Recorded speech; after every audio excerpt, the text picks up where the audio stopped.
परंतप इस धर्म की महिमा पर श्रद्धा न रखने वाले मनुष्य मुझे प्राप्त न होकर मृत्यु रूप संसार के मार्ग में लौटते रहते हैं, अर्थात बार बार जन्मते मरते रहते हैं।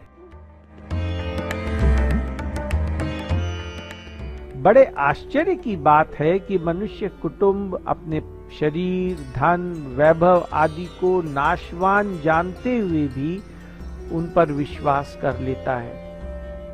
श्रद्धा तो स्वधर्म पे होनी चाहिए, पर वो हो गई परधर्म पर। कृष्ण कहते हैं कि ऐसे मनुष्य मुझे ना प्राप्त होकर मृत्यु रूप संसार के रास्ते में लौटते रहते हैं। कहीं जन्म ले लिया तो मरना बाकी रहता है, कहीं मर गए तो जन्मना बाकी रहता है। इस मनुष्य शरीर को देने में भगवान ने हम पर बड़ी विशेष कृपा की है।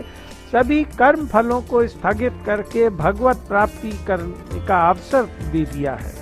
इस अवसर को नकार कर जो जीव जन्म मरण की परंपरा में जाने का ही प्रयत्न करते रहते हैं, उनके लिए मानो भगवान पश्चाताप करते हैं कि उन्होंने इन जीवों को मानव शरीर देकर बड़ी भूल की।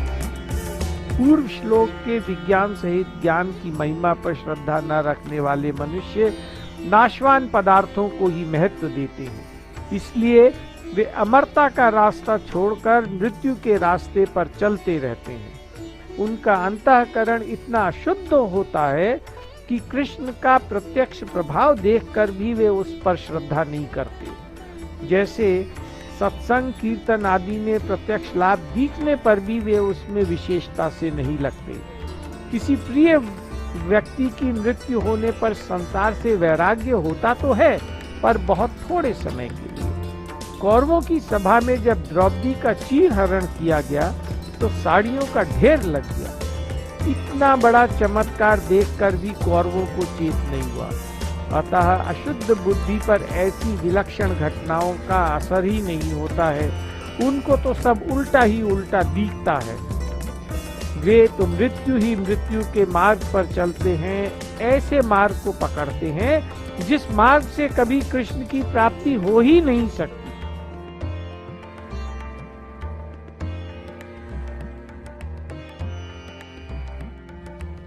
यह सब संसार मेरे निराकार स्वरूप से व्याप्त है। संपूर्ण प्राणी मुझ में स्थित है, परंतु मैं उनमें स्थित नहीं हूँ, तथा वे प्राणी भी मुझ में स्थित नहीं है।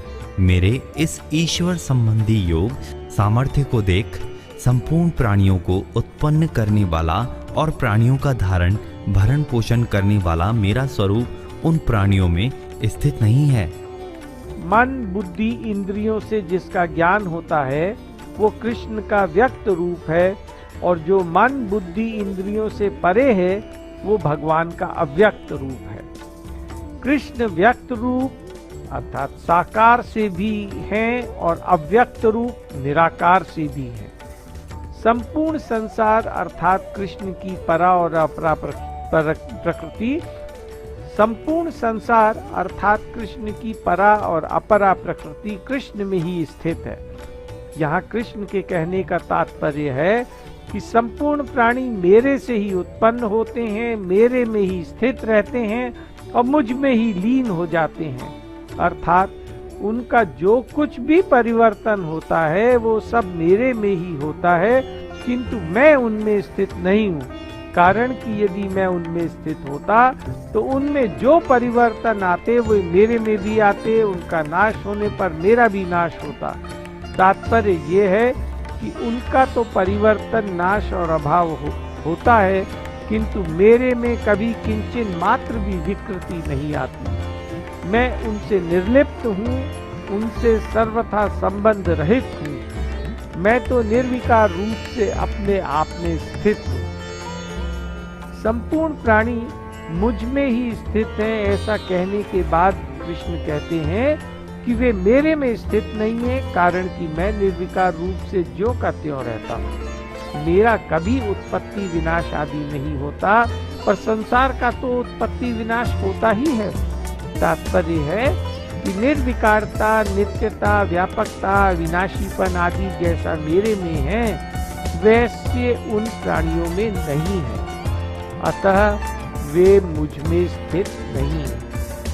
इसी बात को दूसरी तरह से समझें। मिट्टी के बर्तनों में मिट्टी ही है, क्योंकि वे मिट्टी से ही बने हैं, मिट्टी में ही रहते हैं और मिट्टी में ही लीन हो जाते हैं। इसलिए उन बर्तनों में मिट्टी है और मिट्टी में वे बर्तन हैं। परंतु वास्तव में देखा जाए तो अगर बर्तनों में मिट्टी होती तो बर्तनों के मिटने पर मिट्टी भी मिट जाती, पर मिट्टी तो मिट्टी नहीं है, अतः बर्तनों में मिट्टी नहीं है। ऐसे ही अगर मिट्टी में बर्तन होते तो मिट्टी के रहने पर बर्तन हरदम रहते, पर बर्तन हरदम नहीं रहते हैं, अतः मिट्टी में बर्तन नहीं है। ऐसे ही संसार में परमात्मा और परमात्मा में संसार रहते हुए भी संसार में परमात्मा और परमात्मा में संसार नहीं है। सब कुछ कृष्ण ही है। इस बात को खूब गहरा उतार कर समझने से साधक को इसका यथार्थ अनुभव हो जाता है। यथार्थ अनुभव होने की कसौटी है कि अगर कोई उसकी प्रशंसा करे, साधक की प्रशंसा करे कि आपका सिद्धांत बहुत अच्छा है आदि आदि, तो भी उसको अपने अंदर बड़प्पन का अनुभव नहीं होना चाहिए। कोई आदर करे, निरादर करे, चाहे कोई उसकी बात को कोरी कल्पना कहे, इसका साधक को किंचन मात्र भी बुरा नहीं लगना चाहिए। उसे अपनी बात सिद्ध करने की, प्रमाण खोजने की इच्छा ही नहीं होनी चाहिए।